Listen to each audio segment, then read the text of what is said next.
Good morning. I survived the traffic jam and I'm here.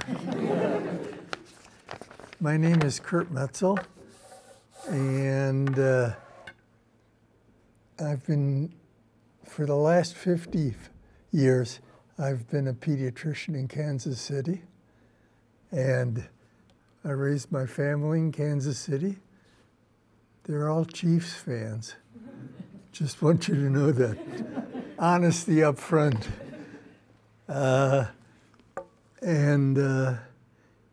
Since my grandchildren lived in Denver and I lived in Kansas City and nobody came back to Kansas City, they all spread into different directions, we decided to move to Denver. That's been a terrific thing. And what I just want to share with you is the story of my family, of our family, during the Second World War. And we were the lucky ones because we're here. The unlucky ones didn't make it this far.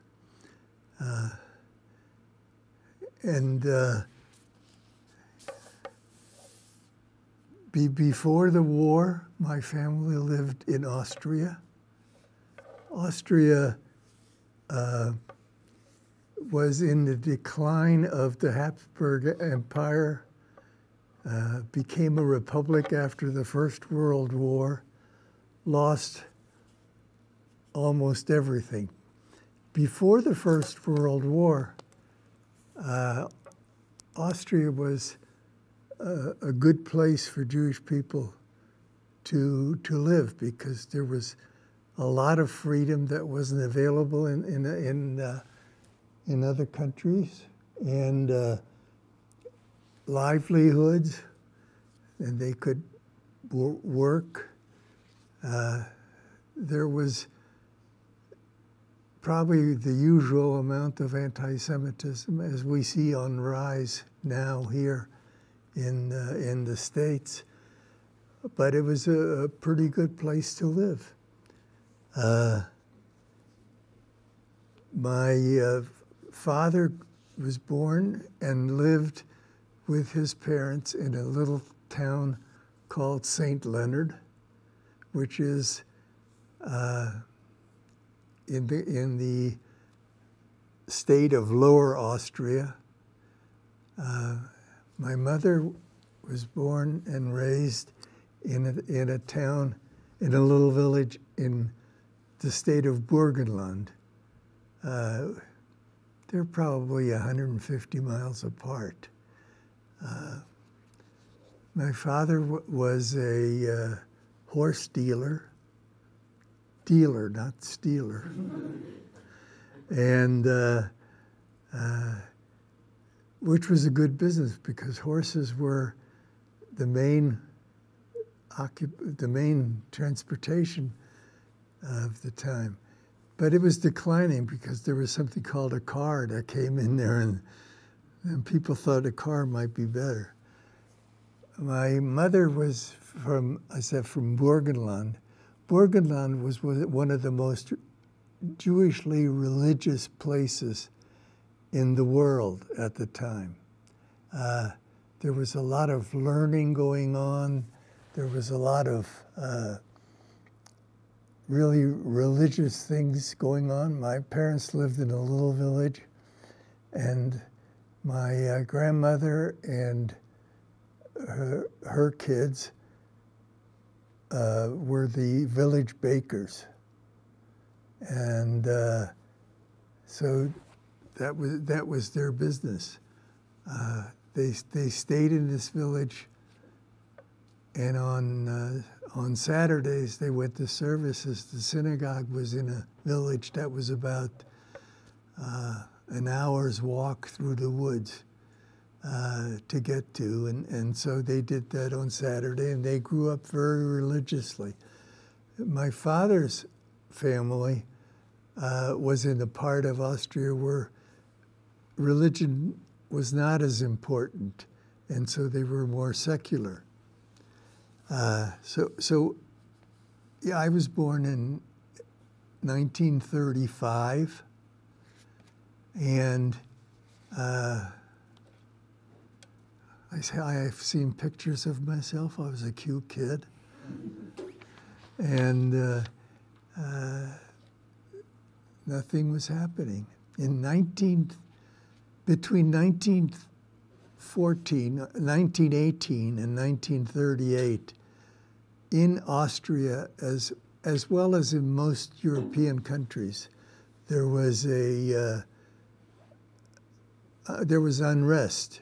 So the unrest was pushed by the Austrian Nazi Party, so the far right party in Austria, and that included assassinations, bombs in cars. I was named after the Austrian chancellor, whose name was Kurt Schuschnigg. Kurt Schuschnigg was in his car with his wife when the bomb exploded and she died. That was part of the right-wing push to make Austria. In 1938, Hitler decided that since Austrians spoke German and Germans spoke Germans, although they didn't understand each other very much, he would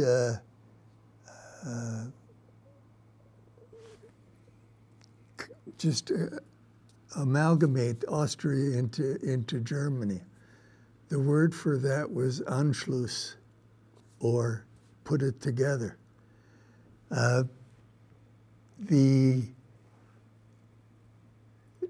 Anschluss happened early in 1938, although the agreement had been to have a plebiscite of whether the Austrians wanted. The plebiscite came about 11 months after the Anschluss. Once the Anschluss happened, the Austrian Nazi Party and the Germans took over. So things changed immediately. And yeah, I think the interesting part of it was that it was the beginning of doing stuff that you could get away with, see what you could get away with. Would people reject a government who absorbed all the stuff from the Jewish people, took away all their rights, and it turned out you could do a lot. I think it's interesting that Hitler started his anti-Jewish program in Austria rather than in Germany, because I don't think he was as sure about Germany being ready for that. So he softened them up. So in 1938, during the summer, my father was in his visiting his parents in his little village of St. Leonard. And he grew up in St. Leonard. He was the only Jewish boy in St. Leonard, so he was just one of the guys. It sounded like a motorcycle hood gang they had, which they wrote places every weekend. But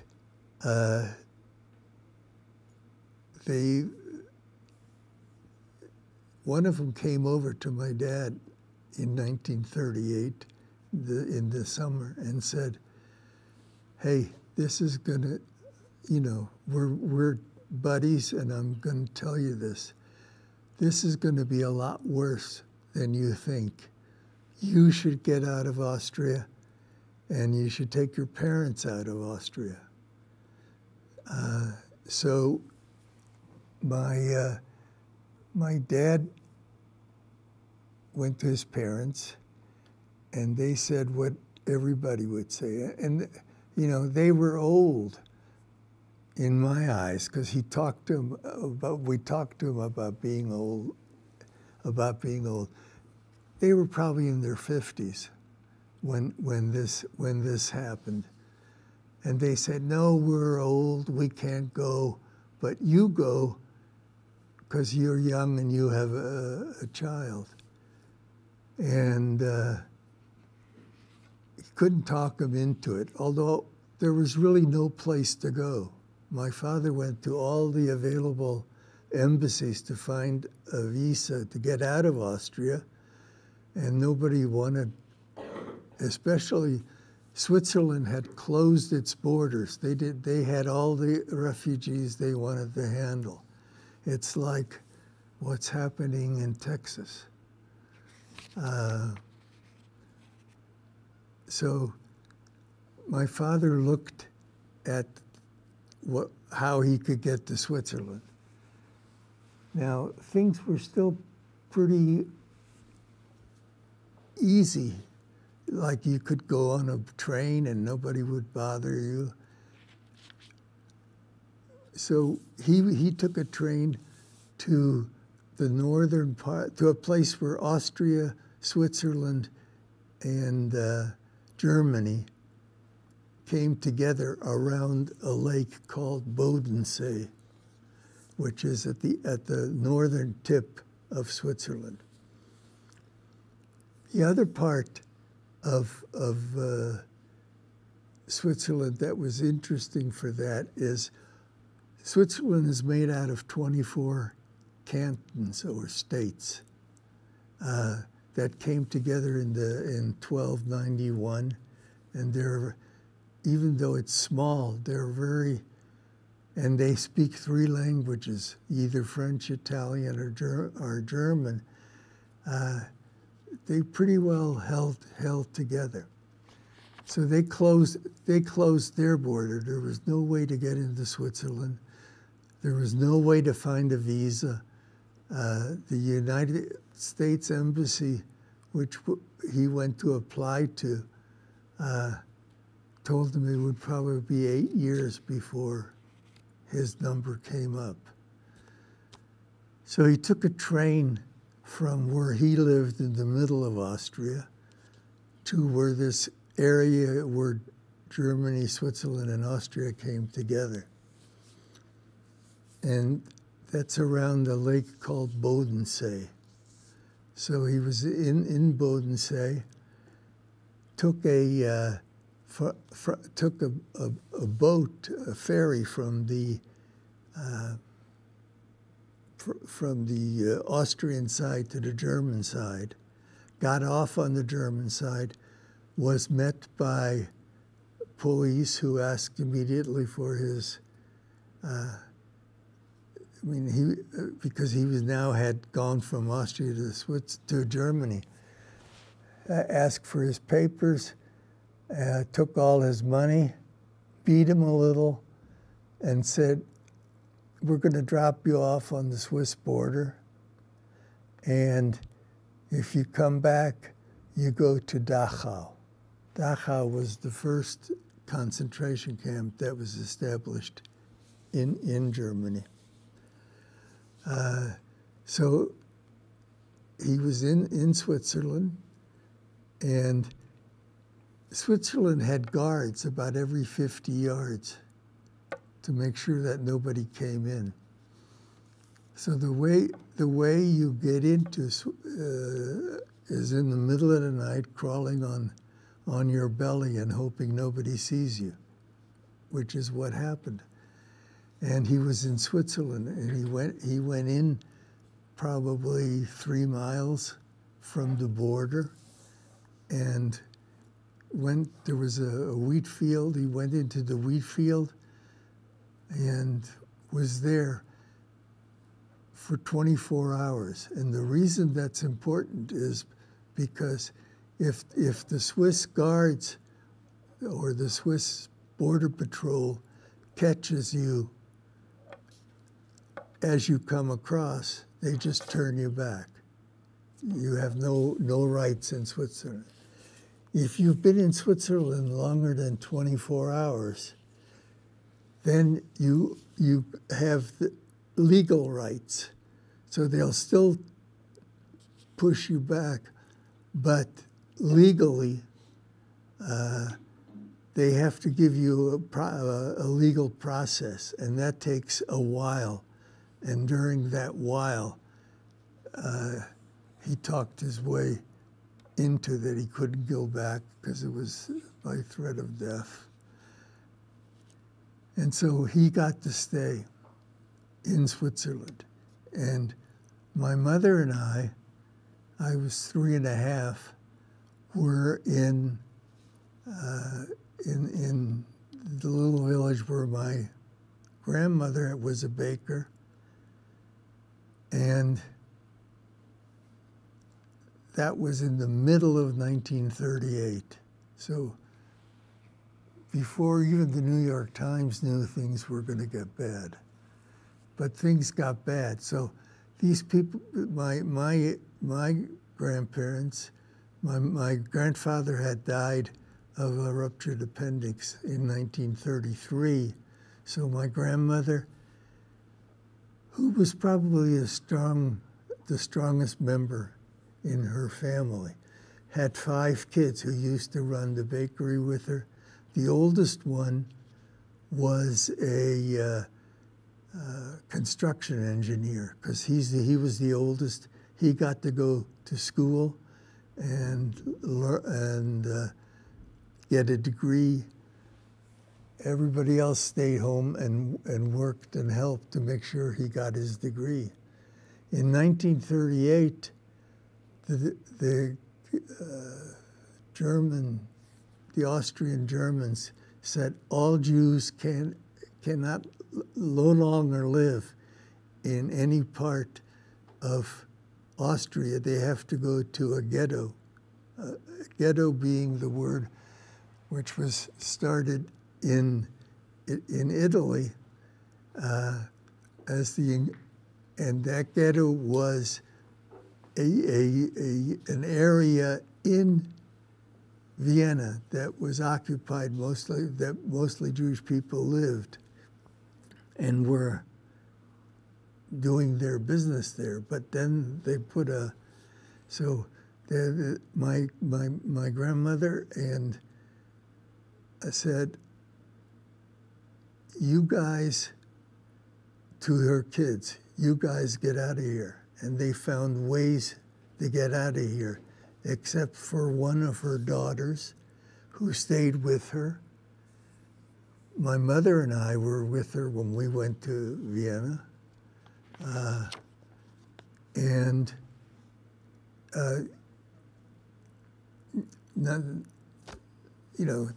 There was no provision made for this great influx of single families.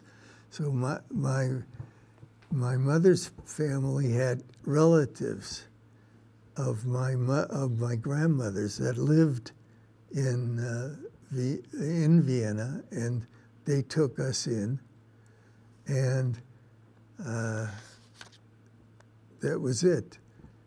The interesting part of it is that as soon as the Jewish people left from these little villages, their houses were looted, and everything worthwhile was taken, and somebody else moved in and said it was their house. So my mother and I were with her relatives and my relatives in Vienna. And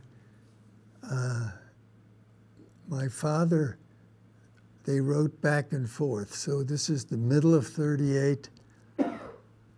By the end of 38, it actually was right after Kristallnacht. Kristallnacht, November 11th, 1938. My father said, do this. And he had worked out a plan. So what I said was, there was one canton of the northern border of Switzerland is the Rhine River, and there's only one canton, actually one and a half, on either side of Switzerland that was on the other side of the Rhine. So it stuck into Germany. It was a whole enclave of Switzerland into Germany. That's where my dad decided to go and try to get refuge. So my dad sent us this plan, which is take the train. How many of you guys been to Europe?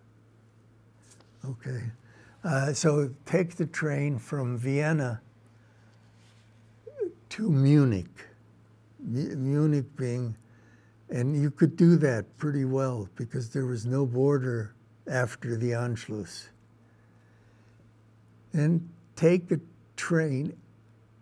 There's each country in Europe has its own train system. And take a train from Munich to a place called Singen. Singen is a little larger than Munich. No,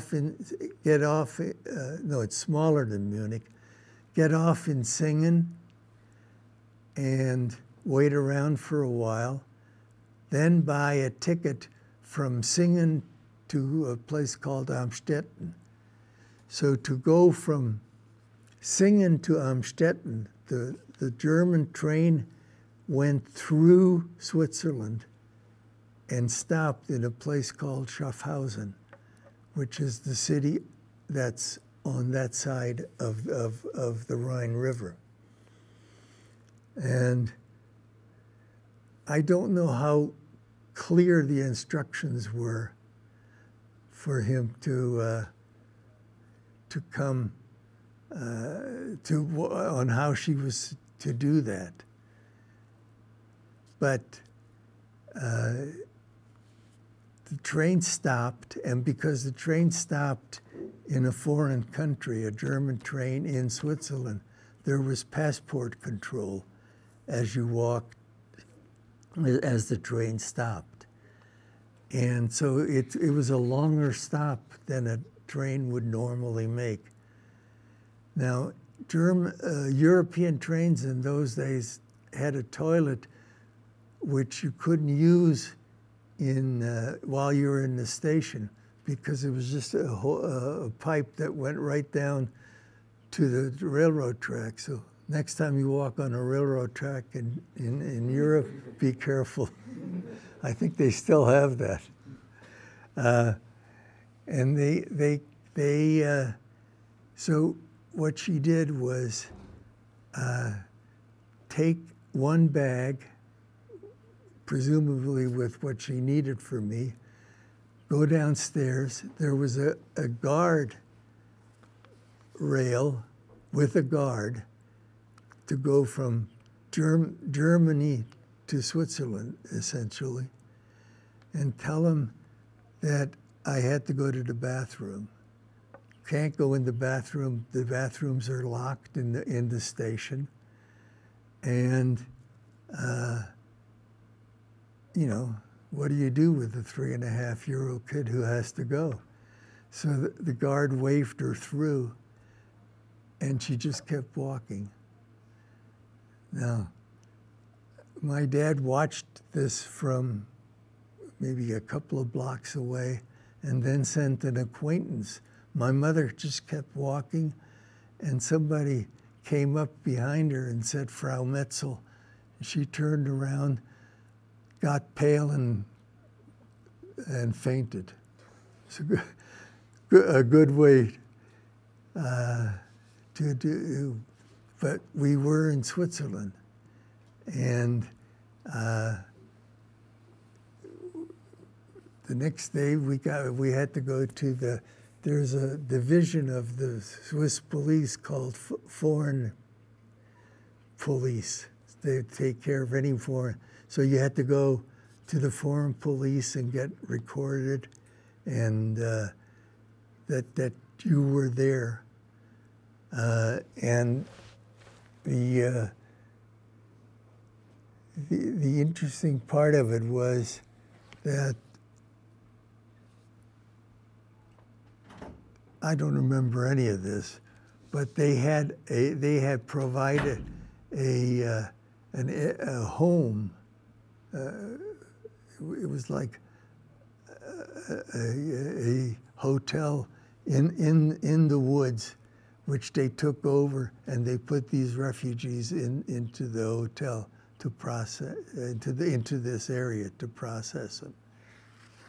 But they didn't push us back, and that's why we're here. One from New York, one from Denver, one from Kansas City, because we were really, really lucky. Our plan worked. A lot of plans didn't work.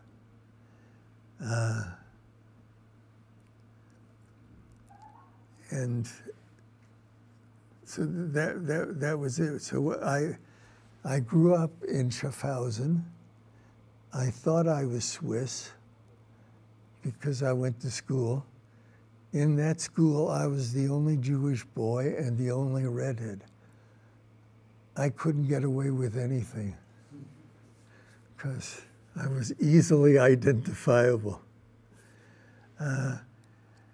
But I started school and proceeded in school, and school was, you know, routine school, except when you get into trouble in a class like this, what happens? You know, you talk to an adult and we move forward. In Switzerland, if you got into trouble in school, they had a bamboo stick, and you had to hold out your hand, and you got swatted on the hand with a bamboo stick. I only got that one time, so I know how it feels. And that one time, I was sitting behind the teacher's daughter, who was a friend of mine, and she had pigtails. And I took one of the pigtails and dipped it into the inkwell. Nobody appreciated it except me. And you now. And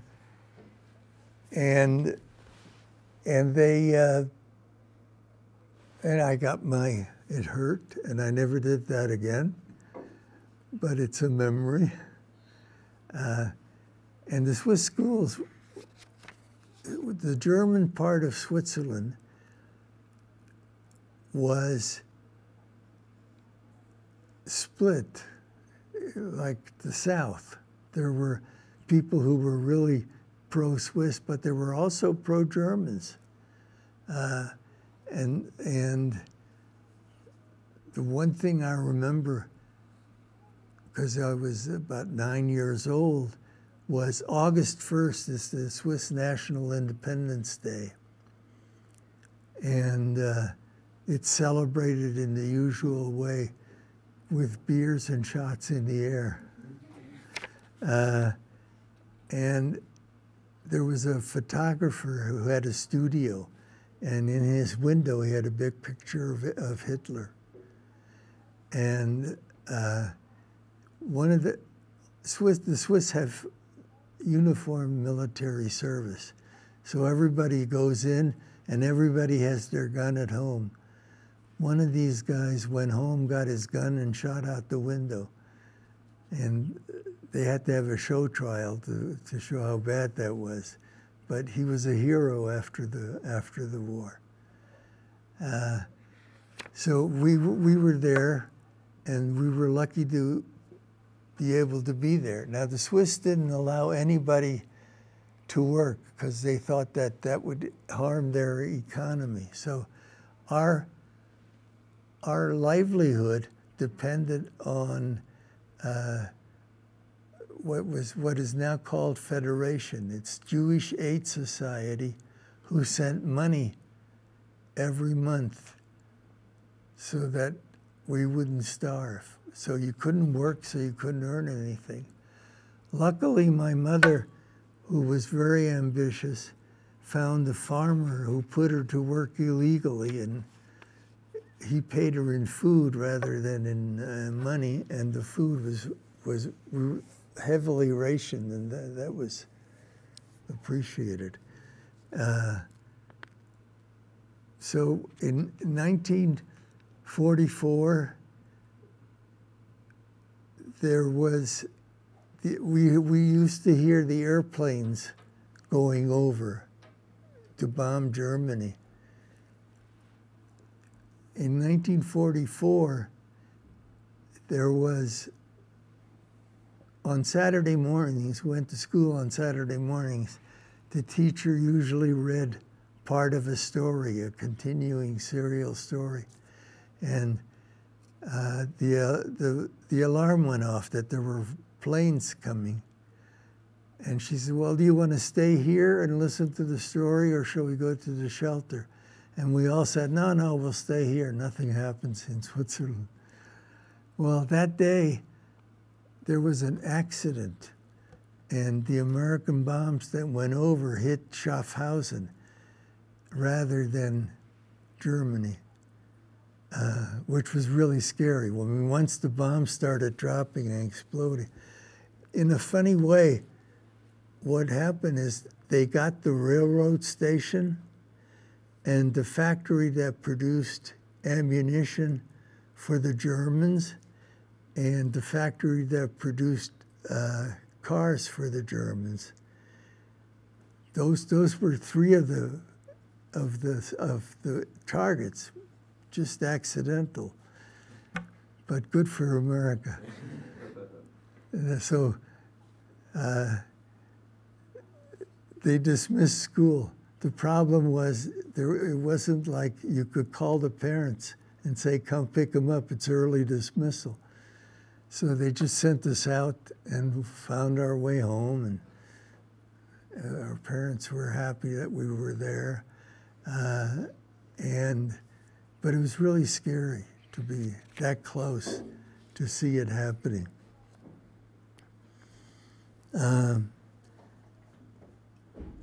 In Switzerland, my life was relatively regular. And in 1945, when the war came to an end, one of the things there's two things I remember.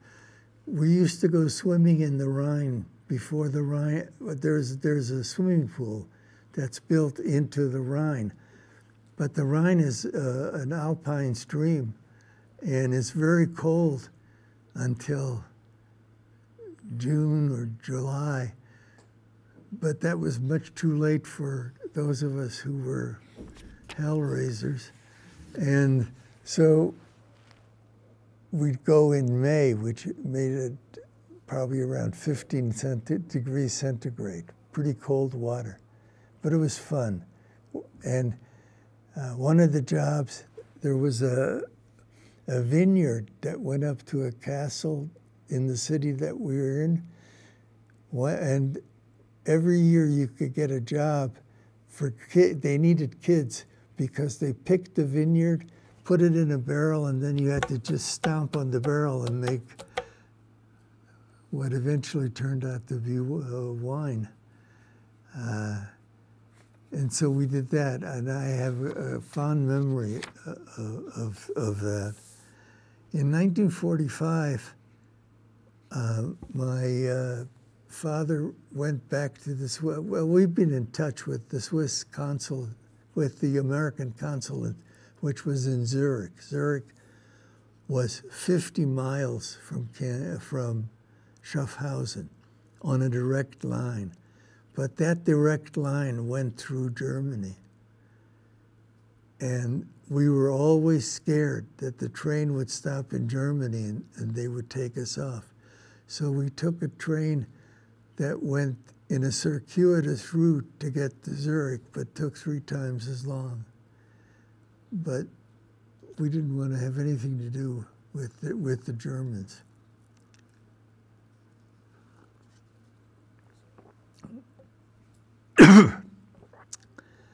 So he went in 45, and they said, "Oh yeah, here's your application from 38.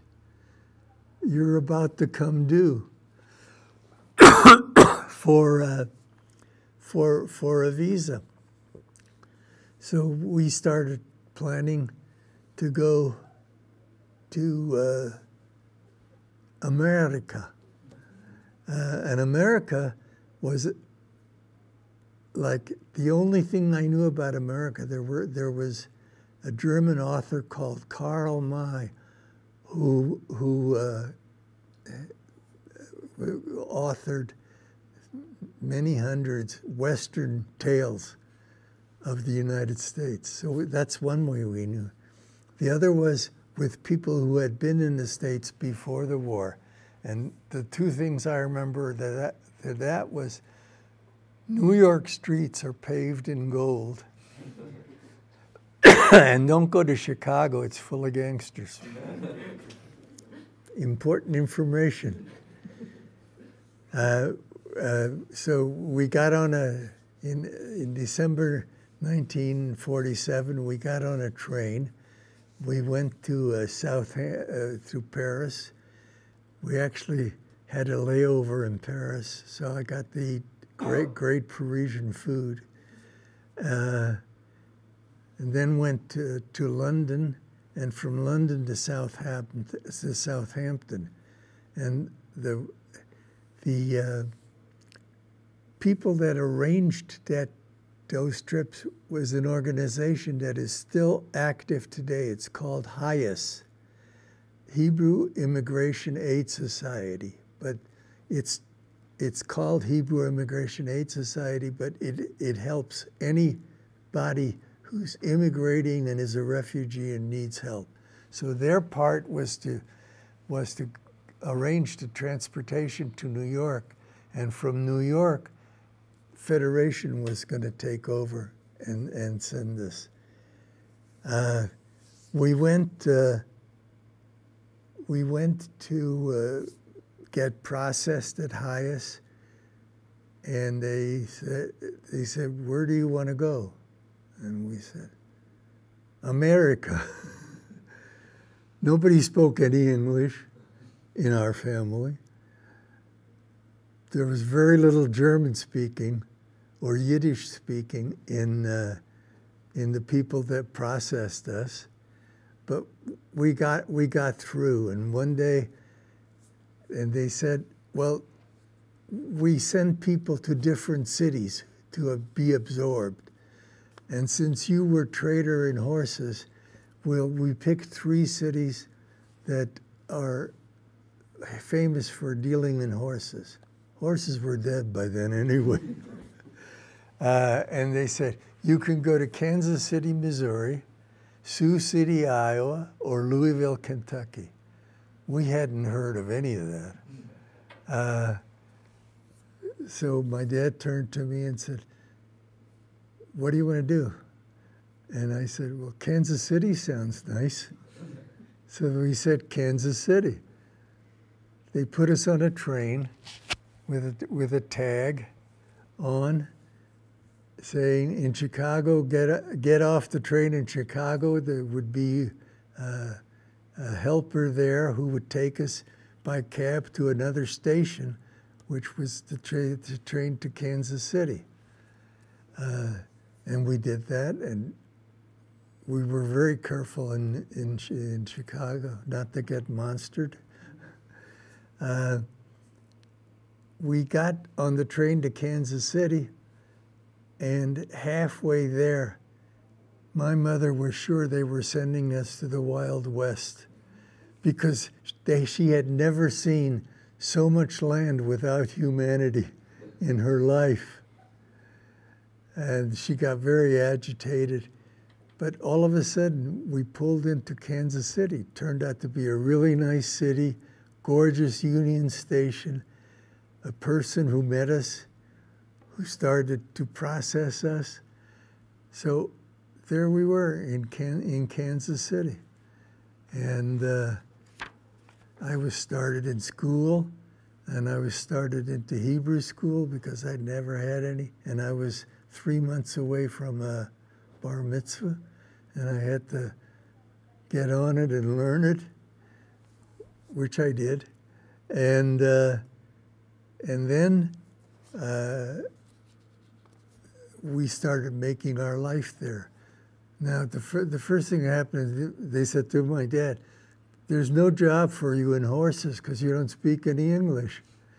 So they got him a job at a kosher meat market, which was a place where his Yiddish and his German would get him along till he learned English. And so that's where he went. I processed in school. I was started in 4th grade at the age of 13,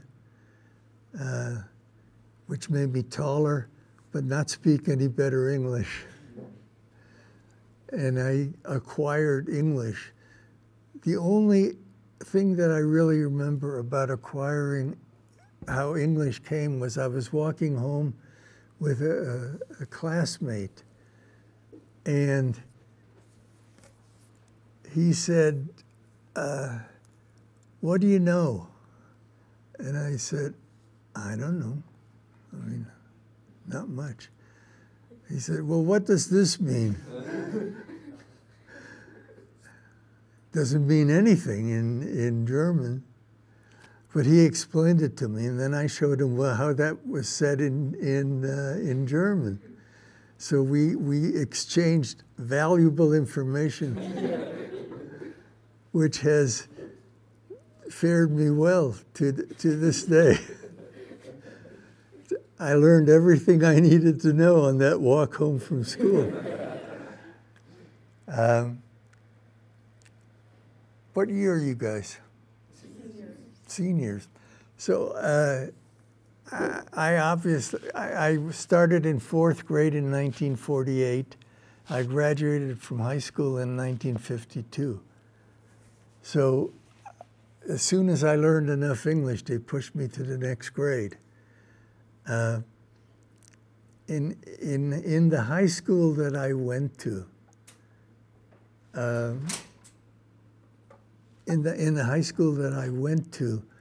the counselor took interest in me because A, I was making good grades without knowing English, and she was looking into my future.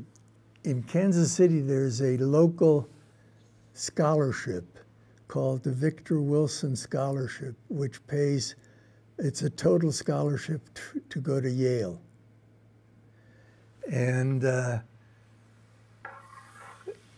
she told me that's what I wanted to do. So I got heavily into thinking that's what I wanted to do. So I applied to Yale, and I took my tests, and I was accepted by the Victor Wilson people to get this. And I was sure I was going to get it because I had all the attributes that you needed to go to Yale. And one of the big disappointments of my life is when I got my letter of rejection from Yale. My mother, not speaking any English, not ever having flown on an airplane, decided she needed to go to New Haven. So she got on the airplane, went to New Haven, went to the Hillel House because she thought somebody could help her with her, and the rabbi that was there helped her. And she got to see the Dean of Admissions.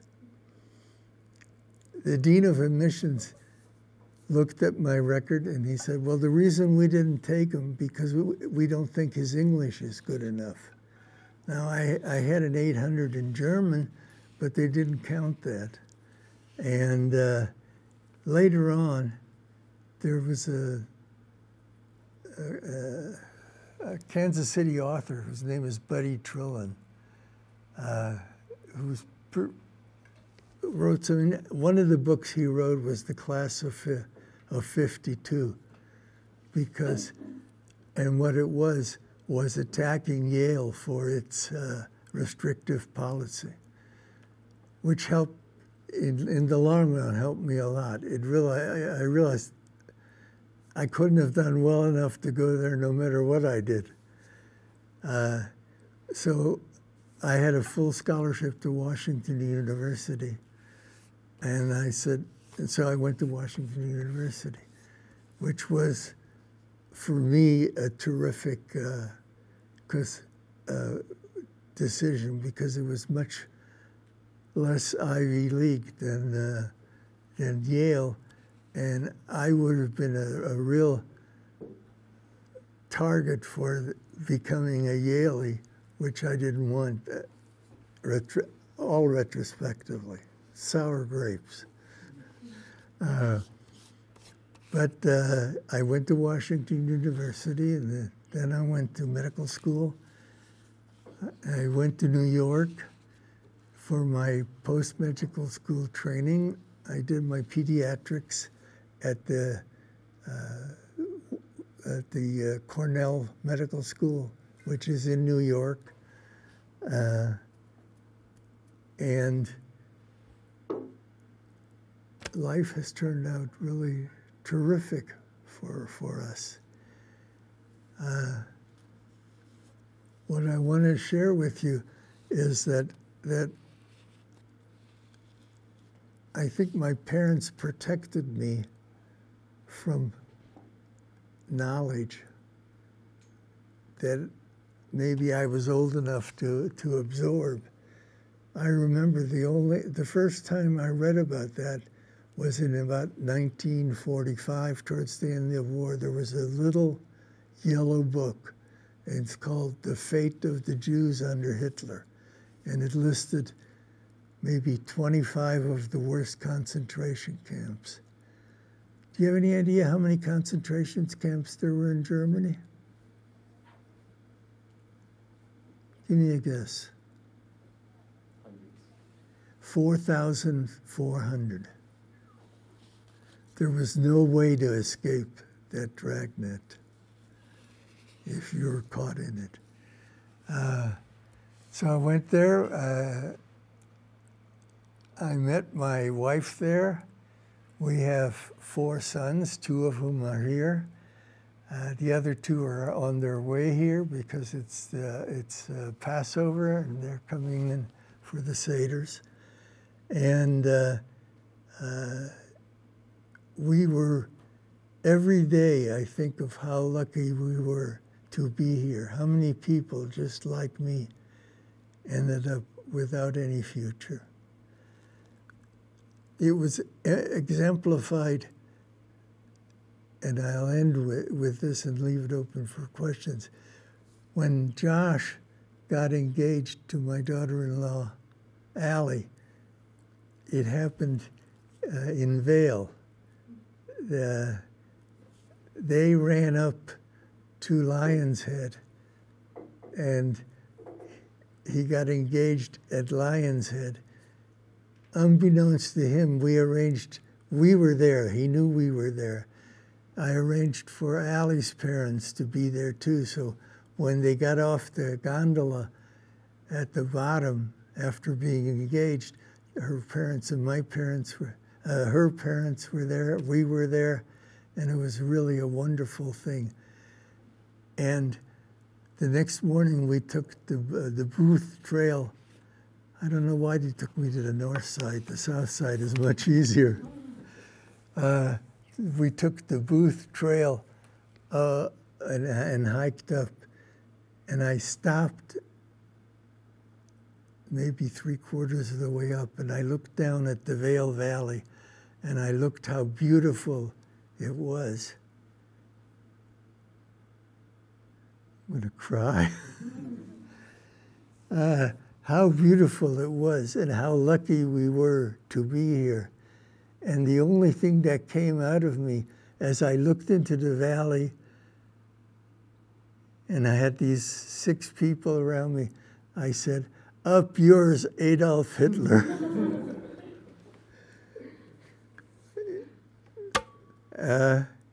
I think it was appropriate. And so I think that's the story of how we got here. That's the story of how lucky we are. That's the memories that I bring to you of my grandparents and my uncles and aunts who were not lucky enough to be here. For a while, we got mail from Vienna. Then we got mail from Theresienstadt, which was a model concentration camp that the Germans used to fool the Red Cross. And then people came in one end and were sent out the other end, and the next stop was either Auschwitz or Treblinka. And I went to, there's a place in Israel that has gathered all the information about the Holocaust that's available, called the Yad Vashem. And I went to the Yad Vashem, and we found the Germans were very good. We found the number of the train that took them from Vienna to Theresienstadt. We found the number of the train that took them from Theresienstadt to Treblinka. And then that was the end. I had a cousin that was in there who was on the death march at the end of the war from Auschwitz to Buchenwald. And he unfortunately died the day after the Americans liberated Buchenwald because he had typhus for the 3rd time. It's a really unbelievable story of the cruelty of humanity, what humans are possible to do. And my story, my reason for being here is to make sure that it doesn't happen ever again. Thank you.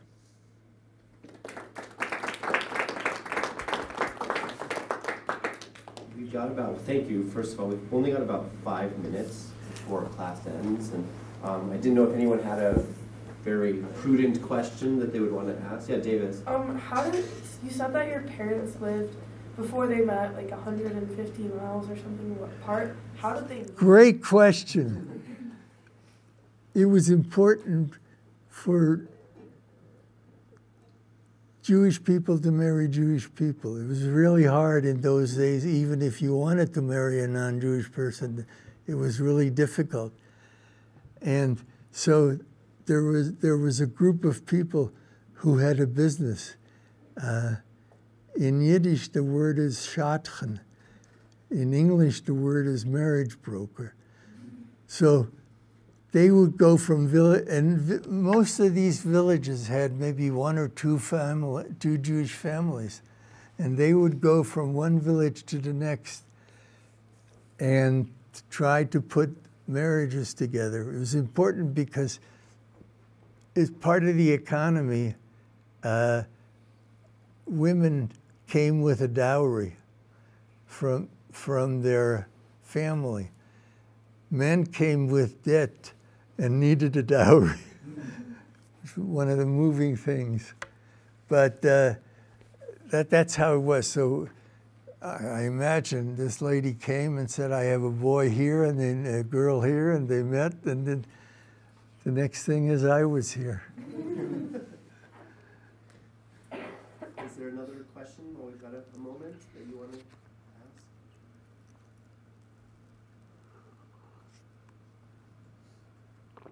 ask? What are the things that you've studied here that have really impressed you about this? I'll let you guys answer that. We've learned a lot about ghettos. About what? Ghettos. Okay. So, yeah, so you knew the first ghetto was in Italy, and that's where the name came from. And it was amazing how easy it was to ghettoize people. I mean, you just wouldn't, I don't want to go to no ghetto. But it just happens. One of the things that they're all struggling with right now, we just finished Simon Wiesenthal's The Sunflower, where it talks about the possibilities or impossibilities of forgiveness. So they're all struggling with that internal concept of forgiveness and what it means to them. And I would be curious, as kind of your parting thought, about the concept and belief of forgiveness. I was in the Air Force in Turkey, and I spent 2 years there, and one holiday, it was probably the high holidays,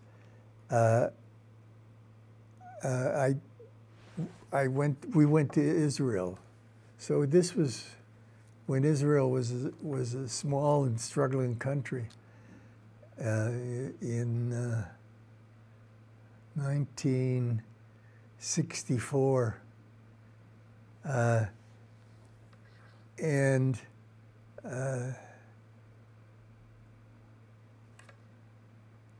their concept was, that's the past. You got to get over it. You can't forgive it. It's not a forgivable sin.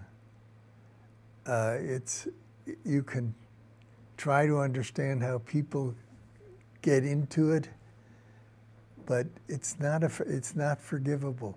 You just have to prove that you don't believe in that anymore. But as we see here, I told you my mother had a job working on a farm. In 1947, when we went to say goodbye, this farmer family became very close. And he was a crusty old Swiss guy. And he said, "Why are you going to America? That's the next place he's going to come." And I think of that almost daily as I read the news.